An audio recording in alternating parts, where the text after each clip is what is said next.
To be honest, for quite some time, the last couple of decades, the Gulf states and everyone involved, including myself, I've worked out in the Gulf and I've worked with Gulf militaries for many, many years.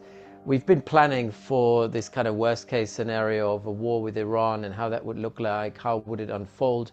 This is Dr. Andreas Krieg, Associate Professor at King's College London at the School of Security Studies.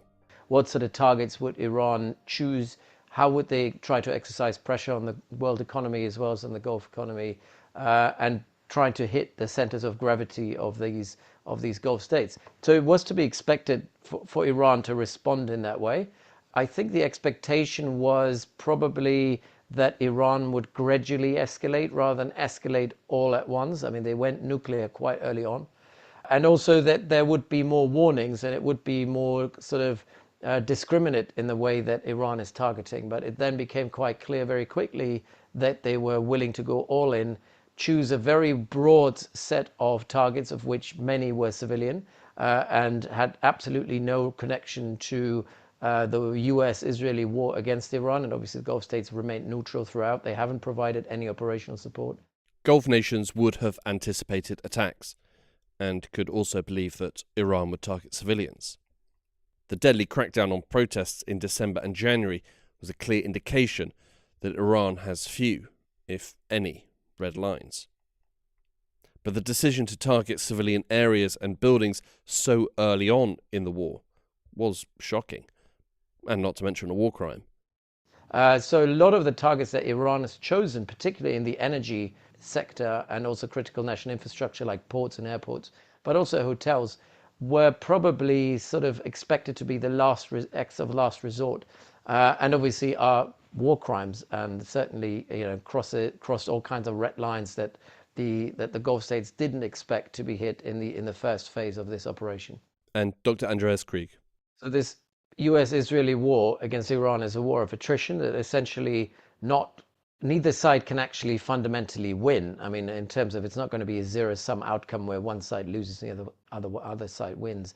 I think it's a race against time. It's a war of endurance. And a lot of that main factor of that endurance is about projectiles and the ability for the Iranians to shoot projectiles, whether these are ballistic missiles or drones.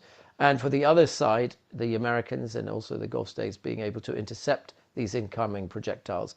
And if you look at, despite the fact obviously that Iran's capability has been severely degraded, so we've seen a clear collapse and a downward trend in terms of the number of projectiles being shot and fired at the Gulf.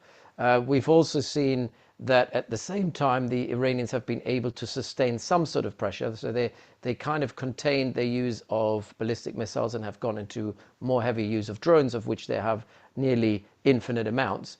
At the same time, almost every interception costs the same amount for the Gulf states, which is extremely expensive. So it's a war over efficiency and economics as well, because an interceptor missile costs somewhere between $3 and $4 million, and one of these drones costs somewhere between $10,000 to $20,000 to produce. And so we had a bit of a change. So in the early days, the Gulf states mostly relied on intercepting missiles, and then have moved to more of a forward defense posture where they're using their own air power platforms to intercept sort of incoming projectiles and using air-to-air missiles, which are slightly cheaper. But obviously, that only works on those drones, and it's very difficult to actually target ballistic missiles as they're coming down. It's worth saying that the Gulf is not a single entity. Some Gulf states are more heavily impacted by disruption in the Strait than others. So I think the UAE, for example, obviously Abu Dhabi is very well endowed financially, and they can compensate some of the losses because of the investments that they've made overseas. The same is true for Qatar. Then you have the Northern Emirates. Dubai in particular is a service-based economy. It's relying on ease of doing business, stability, security, attracting capital, attracting investments, and also attracting sort of people that can keep the country running, as keep Dubai running and going. There are some differences in terms of how well integrated the Gulf states are into the global economy. So Saudi, Qatar, UAE are very, very important in terms of the global economy, not just in terms of the energy flows and obviously being key hubs or key nodes in the global energy economy, but they're also important hubs when it comes to cargo, freight, shipping, and obviously aviation, and we've seen a lot of that impacting as well. And so these sort of disruptions will have an impact on the reputation of them being kind of global hubs. But the Strait of Hormuz is not a Gulf problem. The Strait of Hormuz is a part of the global commons, and any sort of disruption and interference with the Strait of Hormuz is essentially an attack on the global economy, and thereby affects all of us. And it's not an issue for Oman or UAE, which are closest to the Strait. Recent headlines about attacks in the Strait of Hormuz have focused on oil and gas shipments and the prices rising at the petrol pumps. But this disruption will ripple out far beyond consumers' cars. It's a problem for anyone trying to trade energy products and derivatives of energy products. So it's not just oil and gas, it's sulfur, it's aluminum, it's helium, and a lot of other derivatives which are essential for the world economy, especially for high tech. And then obviously energy is the one thing that underwrites every economy to this day. So if you're reliant on, we're all reliant to a degree on oil and gas, which means that whatever price increase we're witnessing there will have ripple effects across the world economy. And so in that respect, this is something that doesn't just worry the Gulf states in terms of their income. And again, Abu Dhabi and Qatar being probably the two players here who can sustain the pressure, despite the fact that they're incurring heavy costs and losses at the moment because of the inability to export. They're the ones who are financially most robust to actually bounce back. If you look at Saudi Arabia, they found alternative ways to bypass the Strait of Hormuz through their pipelines and then unloading in the Red Sea. Oman obviously sits on the outside of the Strait of Hormuz. For them, they're probably one of the main benefactors because they become the key hub to sustain the Gulf and kind of create if you will, a strategic backup for the GCC. Kuwait sits at the very end of the Gulf, furthest away from the Strait. They're also heavily affected, particularly when it comes to food and food security, because most of the food produce that is imported to the Gulf is imported by ship through the Strait of Hormuz. So alternative supply chains had to be developed. And again, Oman playing a very important role in that. So there's slight differences. I think the one country that's most heavily affected by this is Bahrain, for a variety of different reasons. Number one is Bahrain relies almost entirely on aluminum and oil exports for their income. And already they're facing quite a massive sort of budgetary constraint this year. And now they're basically losing almost all of their income. And they've lost all of their income, and they're not financially as stable as, let's say Qatar or Saudi Arabia in that respect. So they will feel it the hardest compared to the other Gulf states. This war was started by the US and Israel. They are its owners. As a result, they have been targeted. Israeli towns and cities have been hit. So too have US bases in the region. The Gulf didn't ask for this war.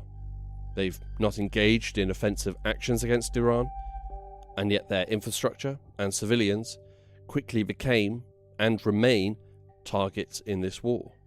I think the Gulf is extremely frustrated with the United States at this point. If you think about how much investment has gone from the Gulf states into the United States under Trump, directly into the Trump administration and individuals affiliated with the Trump administration, we're talking trillions of dollars, literally.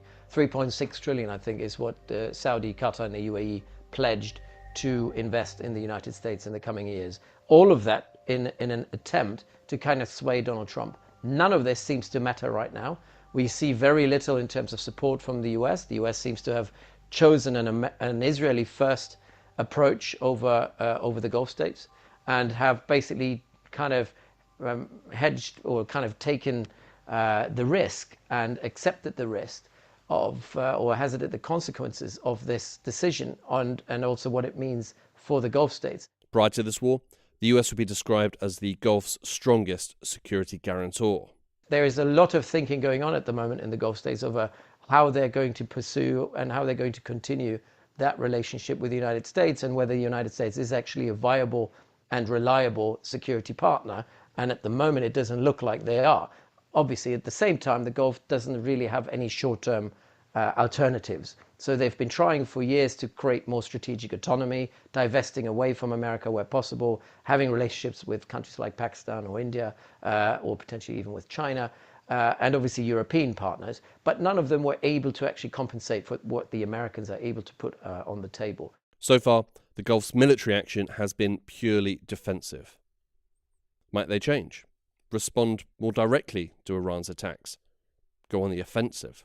Against this backdrop, it's also hard to imagine for the Gulf states what they can potentially, add to what is essentially an Israeli war against Iran, to which the Americans were dragged into. And obviously, the number one thing that the Gulf states want to avoid is being dragged into a war that is not their war, is not a war of their choosing, and is also not a war that will see them as equal partners, because they will essentially become junior partners to Israel. At the same time, the predicament is obviously that they have to defend themselves. And what they've been doing so far is defending their homeland, intercepting incoming projectiles, pushing out forward defense as far as they can, trying to intercept as early as possible, obviously using their air forces to do this. But so far, that's that's the extent of it, because they're also saying to themselves, what is it that we can contribute? Ultimately, the US and Israel are struggling to achieve the objectives on the ground, and a bit more bombing and a few more platforms will not essentially make a difference in what, as I said earlier on, is a war of attrition between Iran and the US and Israel. In that war of attrition, you have to, as a Gulf state now, think whether your contribution will be in any way beneficial to your national security and will outweigh the costs that you will incur from becoming a participant in Israel's war, essentially. When this war ends, and it will end, Iran in some form will still be there. Geography doesn't change. The Gulf has a choice: be neighbours with a country it actively attacked, or neighbours with a country that it defended itself from. The US has made numerous comments about what it wants. But what does the Gulf want? First of all, they didn't want the war to begin with. The situation around them has changed. They're being forced into a war because they become, they are now on the receiving end of this war. I think they've become the collateral damage of an Israeli war. I think Israeli actions yesterday against the north or the south Pars field, the gas field in Iran, really was an attack indirectly on Qatar, because the Israelis knew the Iranians would respond, and they would respond attacking the Gulf. But now in this situation, de-escalation is essentially what the Gulf states want, and that's still the overwhelming, overarching objective. The question is, how can you achieve it, and how can you achieve it sustainably? And whether any sort of military contribution to this Israeli war will actually change or create a more likely off-ramp. It doesn't seem that's the case. I think Trump's approach of saying we're escalating to de-escalate is clearly backfiring. Deterrence doesn't work on the regime as it stands in Iran. And so what you end up with from the Gulf perspective is you kind of want to return to a status quo ex ante, which I don't think exists. I don't think we will just go back to the world of before the 28th of February. That's very unlikely. This war has reiterated two important points. Firstly, that the Iranian regime is stronger than one man and cannot be so easily removed. How many times have we heard the phrase, "This is the weakest that the regime has been since 1979, only for the regime to survive? Without a commitment on the ground, the regime in Iran can survive this. And secondly, with little cost, without grand planning, Iran can send seismic shocks throughout the global economy. And so we're in a spiral of escalation where I think the Iranians are slightly more dominant than the Americans are. And the Gulf states, what they don't want to be left alone with an emboldened Iranian regime, able to use their projectiles, able to use the power that they've now accumulated, as well as the confidence to use it, and continuously targeting oil and gas infrastructure, targeting shipping around the Straits of Hormuz and elsewhere in the Indian Ocean or in the Gulf. So, there again comes a problematic point where the Gulf states now have to ask themselves whether, finishing the job is something that is actually achievable. Ideally, removing the regime now would be great, but if that's not a feasible option, then what's the second best option? And the second best option is still some sort of negotiated settlement where at least maybe the Gulf states will have some sort of agreement with Iran, bilaterally or multilaterally, without the United States in the picture. But I can't see the Iranians agreeing to that as long as the Gulf states will host US forces on their soil. So it's a very, very difficult situation. And as I said, it's a war of endurance, which I think favors the Iranians over the Gulf and over the United States.